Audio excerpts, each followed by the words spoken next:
गांव मातम में है, पूरे पंचायत मातम में है। गुरुबा को खून चूसने का काम कर रहा, सिरिंज से खून निकालने का काम कर रहा।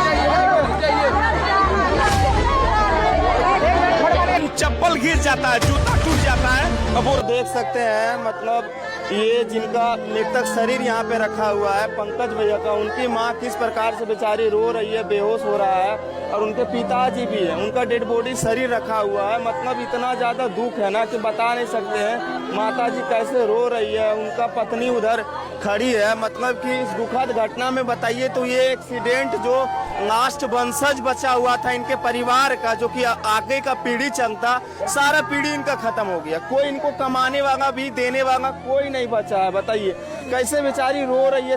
मतलब अभी शायद 3 महीना पहले शादी हुआ था, 3 महीना पहले शादी हुआ ना। अब कोई बच्चा वगैरह तो होगा नहीं इनका परिवार में। बताइए कैसे बेचारी बिलक बिलक के रो रही है।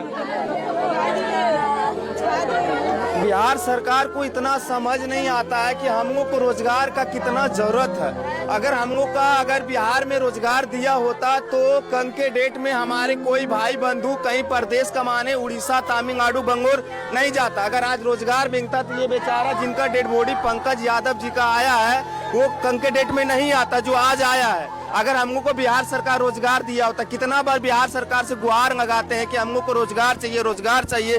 जितने भी भाई बंधु है सारे लोग बाहर कमाने जाते हैं, वहाँ पे एक्सीडेंट या किसी दुर्घटना के कारण उनका मृत्यु होता है, और मृत्यु के बाद डेड बॉडी आता है, हमारे परिवार दुखद इतना ज्यादा बिखर जाता है कि सोच नहीं सकते हैं। बताइए मतलब यहाँ पे कितना ज्यादा दुख हुआ है। बहुत ज्यादा। ये इनका कोई परिवार नहीं बचा है। कोई परिवार नहीं बचा। इनका एक छोटा भाई भी था। हाँ, वो 2 साल पहले डेट कर गया था। 2 भाई था। हाँ, 2 भाई था, दोनों डेट कर दिया। मतलब इनका कोई सहारा अब नहीं बचा है। कोई सहारा कोई सहारा नहीं बचा। बताइए सब कैसे बेचारा रो रहा है। बताइए तो आइएगा थोड़ा सा, देखिए कैसे रो रहा है एकदम। बताइए इतना ज्यादा दुख का मंजर को देखने के बाद अगर बिहार सरकार अगर नहीं समझ पा रहा है तो बताइए हम लोग कहेंगे बिहार एकदम बिहार सरकार के जितने भी मुख्यमंत्री नेतागण है सब निकम्मी सरकार है। सना तुम्हारे घर में अगर कोई मरता ना, इस प्रकार से बिखरता ना, तब तुमको पता चलता कि भाई ये क्या होता। हमारे शरीर परिवार में उजड़ते हैं लोग, सारे लोग आगे उनका बेटा बेटी का शिक्षा दीक्षा पढ़ाई लिखाई सब विदेश प्रदेश में होता है। हम लोग का घर का परिवार का बच्चा प्रदेश जाता है कमाने के लिए। अगर वो व्यक्ति यहाँ बिहार में रोजगार मिला होता तो आज इस तरह का घटना नहीं घटता। पिताजी उधर बेचारा देखिए रो रहा, बिलक रहा बेचारा, उनका परिवार खत्म हो गया। माता जी बेहोश हो रही है। 3 महीना पहले उनका शादी हुआ था, उनकी पत्नी बिलक बिलक के रो रही है। ये सब दुख कौन देखेगा। बताइए कौन देखेगा। सम्राट चौधरी आपको एक बार बोल देते हैं, ये 5 साल में जितना आपको दुखद घटना दे सकते हैं ना, दे सकते दे दीजिए, लेकिन 5 साल के बाद जब चुनाव का टाइम आएगा तो हम लोग आपको रहने नहीं देंगे। आप एक कहावत सुने थे ना, सदियों से ठंडी बुझी राख सुगबुगा उठी है और मिट्टी सोने का ताज पहनकर इठलाती है। अब बस याद रखिएगा, सिंहासन खाली नहीं करवा दिए ना तो सोच लीजिएगा जनता यहाँ पे देख रहा आपको एकदम पक्का आपका सिंहासन एक दिन खाली होगा तो होगा। अगर इस दुखद घटना में आप लोग बिहार में रोजगार पे बात नहीं करते, सिर्फ इनकाउंटर पे बात करते, कभी भी आप रोजगार के नाम पे वोट नहीं है, शिक्षा के नाम पे वोट नहीं है, स्वास्थ्य के नाम पे वोट नहीं है, नहीं है। इस परिवार में अगर आज रोजगार दिए होते तो ऐसा घटना नहीं घटता। भाई लोग जितने इस वीडियो को देख रहे हैं सबसे रिक्वेस्ट है इतना ज्यादा शेयर कीजिए कि जो बिहार में सरकार सम्राट चौधरी का है ना वो हटना चाहिए, क्योंकि वो कभी रोजगार के नाम पे वोट नहीं लेगा। ये परिवार था उड़ीसा, वहाँ पे हम अपना टीम को भेजे थे, वहाँ पे मुलाकात किया जाके बोले कि बहुत ही दुर्भाग्य है।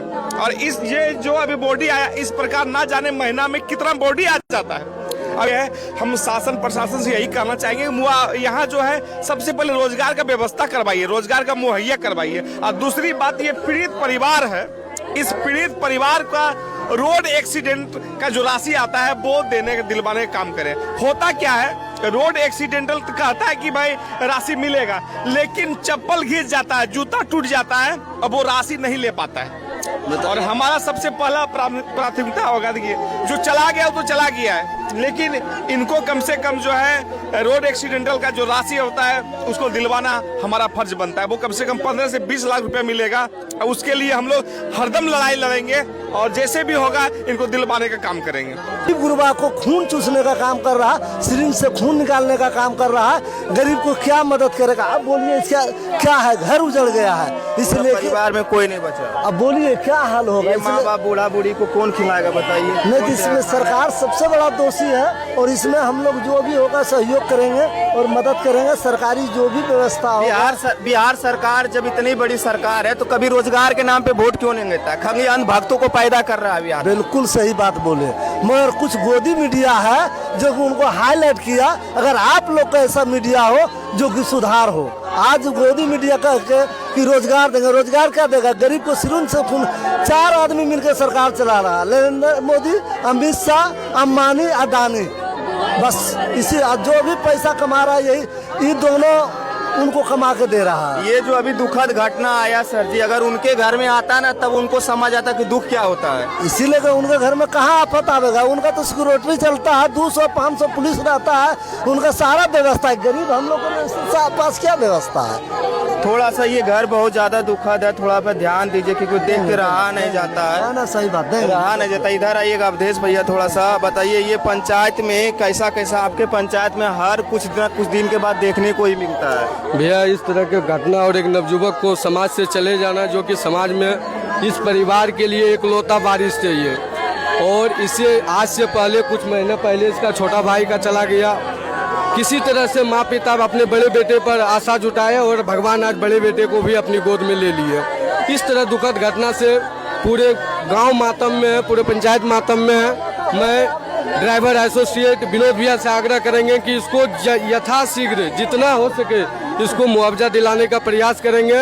और मैं सभी ड्राइवर भाइयों से आग्रह करना चाहूँगा कि आप अपनी गाड़ी को या तो अपनी इतनी जल्दबाजी में ना रहें कि अपनी परिवार को इस तरह मातम में बीच रास्ता में छोड़ के जाना पड़े। इसलिए सेल्फ केयर हमेशा ध्यान रखिए और हमेशा गाड़ी चलाइए। इधर आइएगा, थोड़ा कैमरा में आने दीजिएगा, थोड़ा सा हटिएगा। देखिए हम एक चीज दिखाने का प्रयास करूंगा। ये जो डेड बॉडी यहाँ पे पड़ा हुआ है, पंकज भैया का डेड बॉडी है। ये उनका पिताजी है, बेचारा बिंगक बिंगक के रो रहा है क्योंकि इनका वंशज में कोई भी बच्चा नहीं बचा है। माता जी बेचारी बेहोश हो चुकी है। इधर पत्नी जी देखिए, उनका 3 महीना पहले शादी हुआ, कैसे बिंगक के रो रही है। ये जो परिवार का दुखद घटना है, ये हमारे प्रधानमंत्री prime minister of India Narendra Modi ji सुन लीजिए ध्यान से। अगर आपके घर में घटना घटता ना तब पता चलता। आप लोग क्या करते हैं, वोट लेने आते बिहार दर घर में, असला फैक्ट्री कहाँ लगता है? गुजरात और उड़ीसा में। बताइए, अगर हम लोग का रोजगार यहाँ मिला रहता तो उड़ीसा से डेड बॉडी आता, उड़ीसा पंकज भाई कमाने जाता। भाई इस वीडियो को ज्यादा से ज्यादा शेयर कीजिए कि नरेंद्र मोदी को समझ आए, उनको लगे अगर निकम्मी सरकार आपने बनाई है ना तो याद रखिएगा बहुत जल्दी आपका टाइम आ रहा है। और